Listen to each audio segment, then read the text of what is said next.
అందరికీ నమస్తే, అస్సలాము అలైకుం. ఇక్కడ ఒక వ్యక్తి బాగా గమనించండి.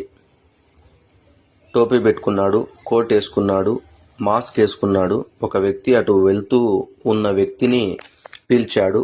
పిలిచిన తర్వాత ఈ అడ్రస్ ఏంటో చూడండి అన్నాడు. గట్టిగా పేపర్ని కొట్టాడు. దాంట్లో ఉన్న రసాయనం అతని ముక్కుకు వెళ్ళిన తర్వాత ఆయన పూర్తిగా అతని చెప్పినట్టే వింటున్నాడు. వశమైపోయాడు. ఆయన ఏం చెప్తే అది చేస్తాడు. చూడండి, ప్రజలు రోడ్లపైన వెళ్ళేటప్పుడు ప్రతి ఒక్కటి గమనించుకుంటూనే వెళ్ళాలి. ఎందుకని అంటే మన జాగ్రత్తలో మనం ఉండడం మంచిదే. మన బిడ్డలకు, మన తల్లులకు, మన అక్కలకు అందరికీ మనం తోడుగా ఉండాలి. కాబట్టి ఇక్కడ కూడా చూడండి, ఇంకో విషయం. ఒక వ్యక్తి స్టైల్గా మాస్క్ వేసుకొని వచ్చాడు. పేపర్ ఇచ్చాడు. అడ్రస్ ఏంటో చెప్పు అన్నాడు. అతను చూశాడు.